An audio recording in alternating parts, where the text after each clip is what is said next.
Welcome into our Saturday edition of the In the Money podcast for KeenelandSelect.com.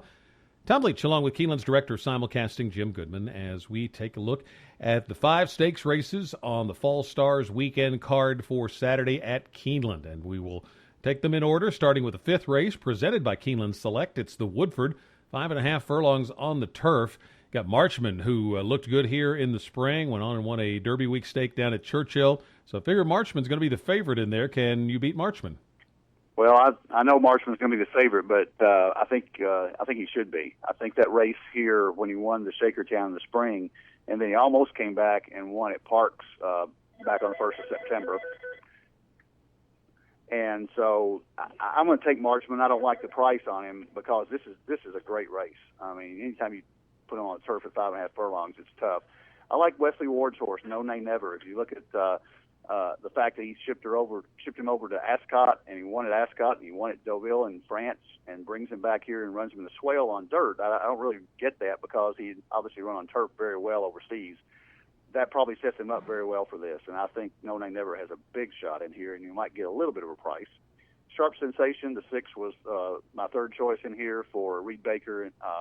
I think that the last race was very impressive, the Turf Monster at Parks. So I'm going to go on the Parks form there, which is kind of unusual. You don't get many Park shippers here, but that was a big day up there. They had some nice racing. So Marchman is my key on top, but I'm also going to use No Nay Never in any pick 3s or pick 4s. I end up going to No Nay Never. Like you said, a lot of talent there for Wesley Ward. I like the fact that Mike Smith takes the mount, and a little better price than I think on Marchman probably is what sealed it for me. Got to use Marchman with the No Nay Never. I'm also going to use Positive Side, the 5, who ran well here in the Shakertown. And then Tell All You Know. Gets Rosario, strong finisher in a race with some speed. So that one intrigues me just a little bit down on the inside. But the pick is No Nay Never for me in the Woodford. 6th race, the Grade 2 Thoroughbred Club of America. 6 furlongs for 3-year-olds and up. Fillies and mares.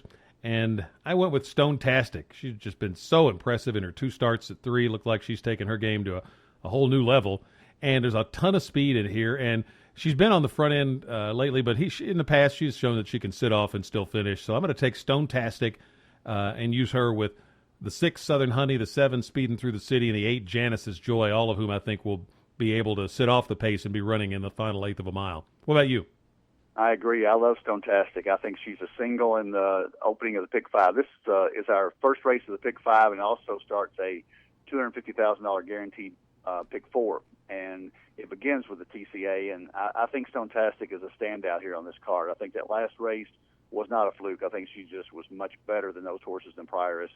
I like Speeding Through the City, but my second choice would probably be Our Free Roll off those couple races. Came from Calder, and you kind of look at her a little bit shakily at Saratoga. Caught a sloppy track, and breezed to the front and won for fun. So Our Free Roll is in good form right now. Kirk Zagey is a great trainer, and I think it's got a shot with, again, Mike Smith, you mentioned on the race before, and Mike takes the mount here. You always got to look at whatever he's riding. So Stone-tastic on top of the 5 for me, with Our Free Roll 3 below. Speeding Through the City would be my third choice. Next 3 races are all Grade 1s. 7th is the Grade 1 First Lady for fillies and mares 3 and up at a mile on the turf. And, well, this is loaded with Grade 1 winners. Which one did you pick? Yeah, this one's tough. I thought the flow of the race may favor Philimby. I picked Philimby last time out in the Boston Spa at Saratoga, and was overbet in that race off her previous race. I think this one sets up great for her. I think there's a lot of speed. I think Somali Lemonade now has changed her tactic. She goes to the front. Day at the Spa goes to the front. Stanford goes to the front. I think Philimby gets on the rail. Joel Rosario is the best in the world at getting somebody to relax and come off the pace, and I just think she runs them down in the stretch here. I like Philimby quite a bit over Somali Lemonade would be my second choice, just on back class alone. Won the Grade 1 Diana at Saratoga, 2 for 4 at Keeneland.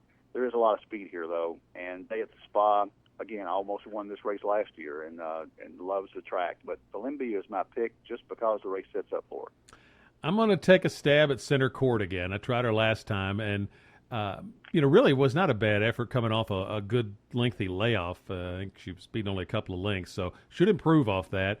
And the strong local connections with Mr. Humphrey and Rusty Arnold, the trainer, for those connections to be for horses that have this kind of back class, I think you're going to get a really nice price, and that's just too much for me to pass up on Center Court. So if she's back at her best, she's figured, she's can be right there with these. If she's past her prime, then I'll lose the money. But I'm gonna take a shot with Center Court, and then I'm gonna use her in exactas with all of the logical ones: Falimbi, Salamali Lemonade, Day at the Spa, and Discreet Mark. Eighth race, the Grade 1 Claiborne Breeders' Futurity. 2-year-olds, the boys going a mile and a 16th. I took a maiden winner in here, the One Tough Customer. Debuted at 7 furlongs, which I think is tough, and then bred to love the stretch out, and just really impressive win. I think won by 5 down at Churchill, and I saw this race and just won very easily. And then I'm going to use Tough Customer and exactas with horses that have a little more experience: 6 Bowl Conquest, 7 Conquest Tsunami, and the 10 Hashtag Bourbon, who really had a tough trip. And if he were drawn a little better, I'd probably go Hashtag Bourbon in here. But I ended up going with Tough Customer. What about you?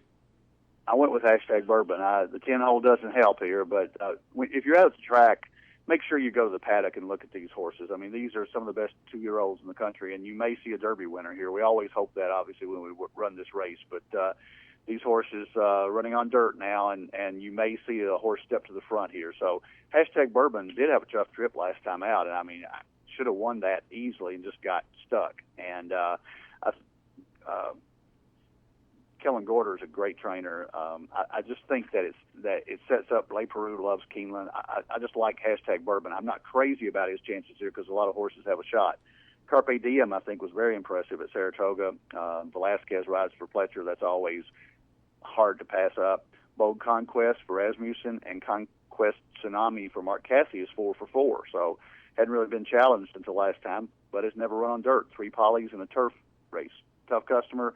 You got to pull for Wayne Catalano because he underwent some serious health issues in the off season. So it'd be nice to see him come back and win some races here at Keeneland. But Hashtag Bourbon's my pick on top, but I'm going to use quite a few in the spread races. Ninth race, Grade 1 Shadwell Turf Mile. 3-year-olds and up, a mile on the turf, which may well have some give to it if we get the rain that was anticipated for Friday.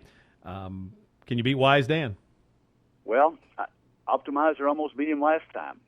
Now, I thought Wise Dan was very beatable in the Bernard Baruch because he was coming off a layoff, coming off the surgery, and he was just gutsy down the stretch and just would not get beat. So how can you pick against kind of like Kentucky on their home court? Wise Dan absolutely loves Keeneland. He's at home here, just walks across, from his Rice Road barn, and I don't think they're going to beat him. But I think Optimizer is going to be a decent price. Seems to be a new horse after he's got a new trainer. The other horses at Kygan ran well with Wise Dan last year. The Maker's Mark Mile in the spring only got beat by 3/4. Silver Max actually won this race last year when it was taken off the turf and put on the poly. But Wise Dan is the choice here. It's the obvious choice. He's the one you'd be pulling for because this, at one of these days, it may be his last race at Keeneland. He's been great for the track and great for horse racing. But I give Optimizer a small shot here, and Seek Again also is getting good at the right time for Mott. So it's a nice race for second. I'm hoping Wise Dan is on top. Those are the same ones I'm with. Wise Dan's the pick, but I think Optimizer's a value play because I think with Lucas not training this horse anymore, they'll look at the last race as maybe being a little bit of a fluke that Wise Dan was coming off the layoff. And you look at the speed figure, and it's one of the best that Optimizer's had maybe ever, certainly in a long time. And coming off a layoff suggests that, maybe they've taken this, got this horse back on top of his game. So I think he's real dangerous at probably it'll be a bit of a price with Wise Dan and, some of the others that are in here to take money. But I'm going to take Wise Dan 3 for 4 at Keeneland, and Charlie LePresti says he's training as well as he ever has. So it'll be fun to see him in action as a prep for another run at the Breeders' Cup Mile. And what about the All-Stakes Pick 4? The All-Stakes Pick 4 it winds up with Wise Dan. So it's kind of like you got to find value in the beginning, or if you take Optimizer in the last leg, you can probably quadruple your money. So let's take a look at the pick 4, and it begins with the 6th race. Stone-tastic is my single there. I like Stone-tastic better than any of the other sequences here. So I'm going to make a real simple pick 4 play. I'm going to say Stonetastic, the 5-horse in the 6th race. I'm going to use Philimby, the 1, I Stanford, Better Lucky, Discreet Mark, Day at the Spa, and Somali Lemonade. I'm going to leave out Center Court. I don't think she's quite the horse she used to be. Then I'm going to use all in the Breeders' Futurity and single Wise Dan. I'm going to go Stonetastic as a single, right with you there. I'm going to take the 1, 6, 7, 8, 9 in the First Lady. I'm going to take Tough Customer, Bold Conquest, Conquest Tsunami, Hashtag Bourbon, and probably Carpe Diem, so 5 of them in the Breeders' Futurity. So 1 by 5 by 5, and then I'll go Wise Dan and Optimizer. Give myself a little shot at a value play there. So 1 by 5 by 5 by 2 for a 50-cent pick 4 for me. Best of luck, and again, we'll be doing another one of these podcasts on Sunday for the Juddmonte Spinster Day at Keeneland, so make sure you tune us in for that. For Jim Goodman, Tom Leach, and that's the In the Money podcast for KeenelandSelect.com.